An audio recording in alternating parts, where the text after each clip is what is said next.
Hey everybody, my name's Christian. If you're new to the channel, welcome, and if you're coming back for more, welcome back.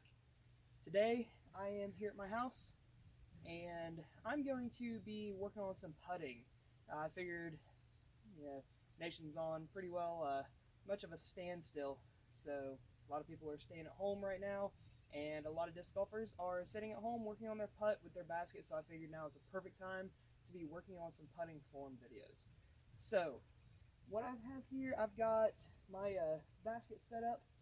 We're at about 20 feet from where I'll be putting here by these two little wood rounds, and I've got a handful of putters. And what I'm going to be doing today is working on different putting strokes and kind of showing you the basics on each different kind of putting style, so to speak. I'm going to run over spin putts, push putts, linear, your traditional inline putt where your feet are kind of staggered, and then some straddle putt stuff and different things like that, and kind of showing along the lines of the basics on how to putt in those specific styles.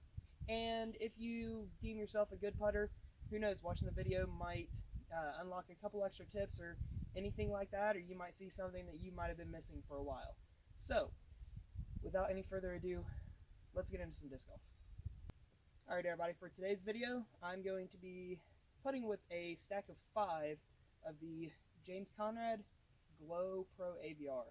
This is the AVR X mold. Mine are slightly puddle topped with the pronounced big bead on it. This is what my go-to putter is, and I know I can putt with this putter with basically any style, whether it is linear, straddle putt, spin putt, push putt, anhyzer putt, things of that nature. So we'll get down to business, and first what I want to work on is just the basic stance of a putt.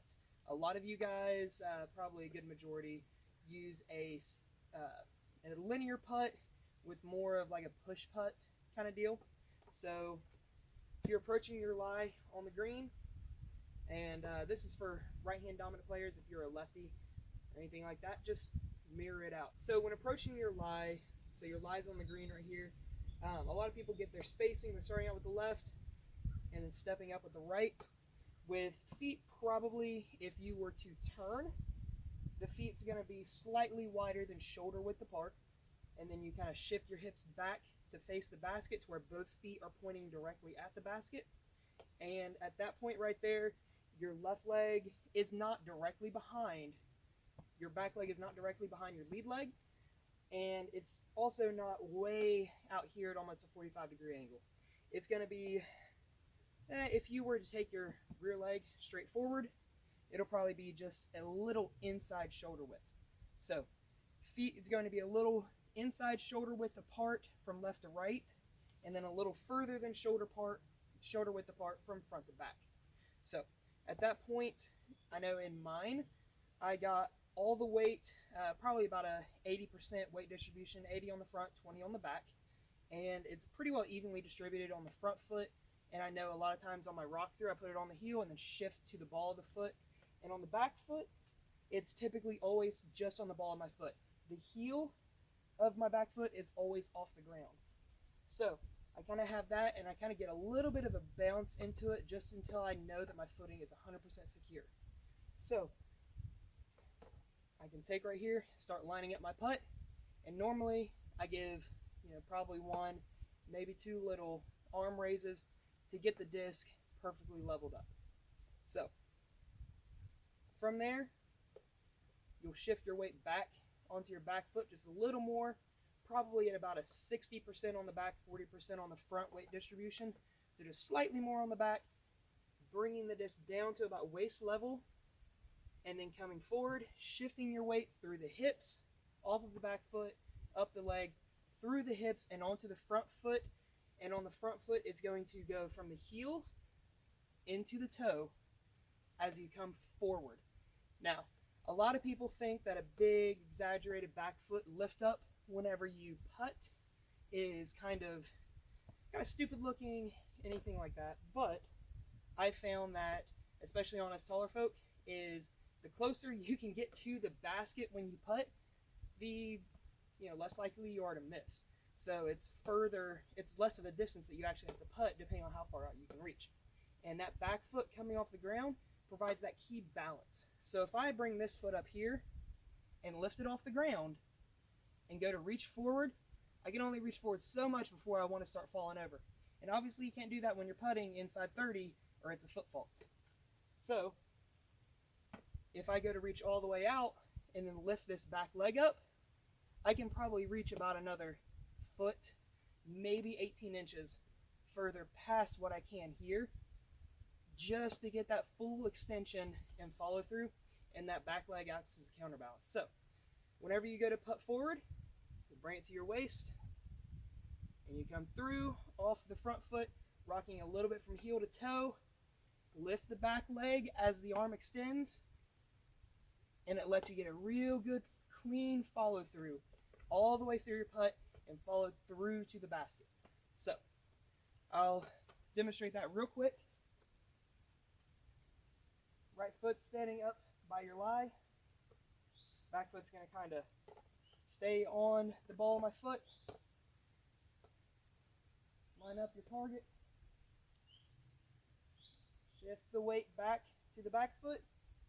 Rock through to the front foot. Whoa.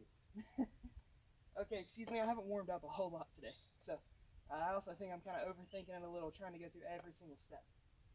But as you rock through to the front foot, bring the arm straight forward and extend your arm to the basket.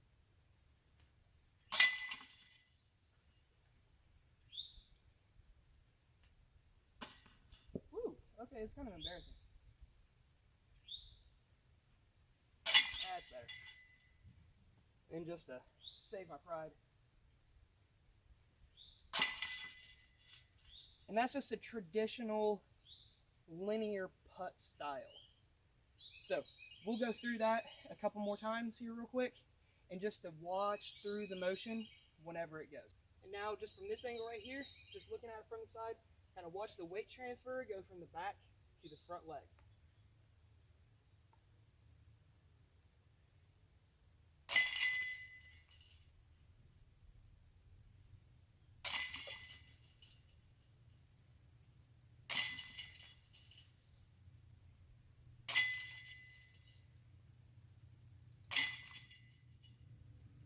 Alright, something really important, looking at you from the front now, is the wrist movement. Whenever you go to putt at a basket straight forward, and this is actually especially true for spin putters, is the breaking of the wrist. I know if you watch Jomez Pro any, then you've likely heard Jeremy Colling at some point mention breaking your wrist past the basket. And that's a lot of the reason why somebody will pull a putt to the right a lot. And it's something I've really had to work at myself. So, whenever you go to putt, if you open your hand up more and break your wrist past the basket, so the basket right now is directly on this line with me. So if my wrist breaks past the basket, typically my putt's going to pull right. That happens when a lot of people try to overemphasize how much spin they're putting on the disc. They really want a lot of spin on it. A lot of times they'll snap it and really open that wrist up and that hand up, and it's going to pull to the right. And Jeremy Colling said something, and I cannot for life of me remember which video it was on as far as which one to go back and reference it to. But he did say that a lot of times the best putt is whenever you reach out to shake hands with the basket. So when you reach out to shake hands with someone, your wrist doesn't open all the way up like that. You're not showing them the palm of your hand. You're literally reaching straight out and keeping your fingers in line with your arm. So whenever you go to putt, you don't open your wrist all the way up. You just reach out straight, and that is going to be the best trajectory straight at the pole, just like you're reaching out to shake hands with the basket. So just kind of watch that right here.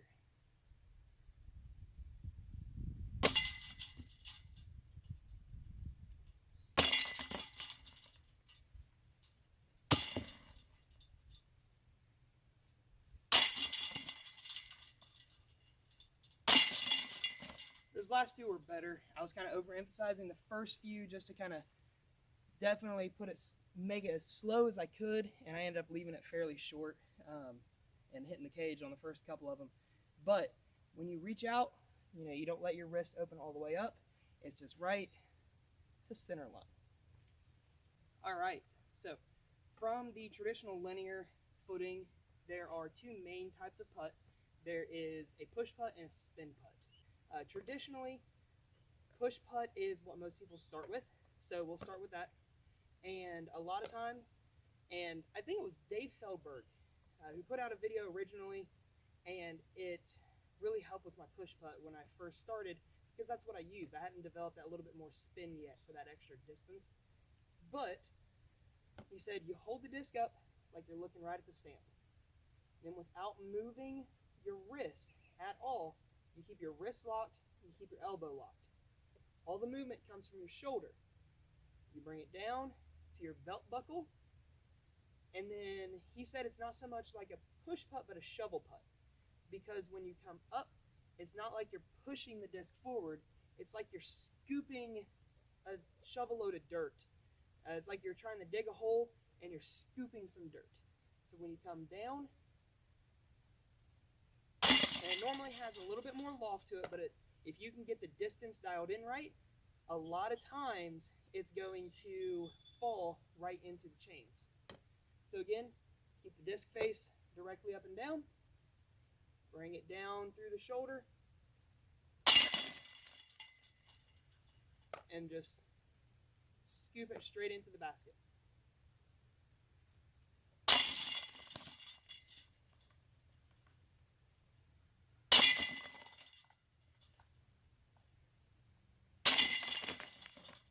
And that is just your typical push putt, so to speak. And again, that's mainly for, well, I'm not going to say mainly for beginners. It's what a lot of beginners start with, is the push putt. So it's typically the easiest and everything like that. And some players over time develop a spin putt or a push putt, kind of like a hybrid like I do. I know overseas in Europe, spin putting is the traditional norm there. So you'll see a lot of spin putters come out of Europe, such as UC Maresma. He loves his spin putt. So the biggest advantage of a push putt is you don't really miss left or right, because you're only coming down and straight up. Unless you're really trying a longer putt with that, then the disc might hyzer a little bit at the end and fade out to the left. Mainly your miss is going to be high and low. So it kind of eliminates the pushing left, pushing right. You'll either go high and hit the band, or go over, or low, hit the cage, or go under the basket. That's the biggest advantage of the push putt, is the fact that you typically don't miss left or right. It stays on line as long as you've got that putting style good and locked in. So you bring it straight across the line, and normally it flies straight on the line you put it on. So like I said, that is the biggest advantage, is you don't typically miss left or right, you're staying on line with the basket. And the biggest advantage over a spin putt is the fact of, if you do miss your putt on a push putt, typically you don't have that far of a comebacker. So let's grab these discs out of the basket, and then we will get into the spin putt. All right, now for a spin putt, and this is typically coming, I'll do this one in the same linear stance as what I did the push putt.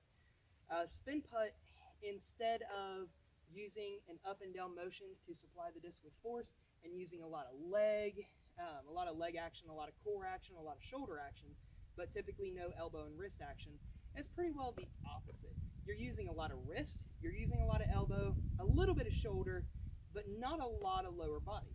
And typically a spin putt doesn't originate from way down below, down around the belly, or anything like that. And for reference, go and find some footage of Nate Perkins. I suggest probably the second and third round of the 2017 Idlewild Open. I've seen a lot of really, really good spin putts out of Nate. So, whenever you approach a spin putt, typically it starts kind of from just a little above the navel, a little above the belly button to right around mid-chest is typically where it's going to start from. Another good example is Nate Sexton whenever he's lining up some of those longer dart shots and some of those longer dart spin putts that he's known for. That's another good spin putt technique to go through and watch. So if you find any videos of Nate doing a dart, like a long dart spin putt, that's a good one to find. So, like I said, typically spin putt starts kind of a little higher, like low chest, upper abdomen, and there's not a lot of shoulder involved in the swing through. It's a lot of elbow and a lot of wrist. So you'll start here and kind of get compact.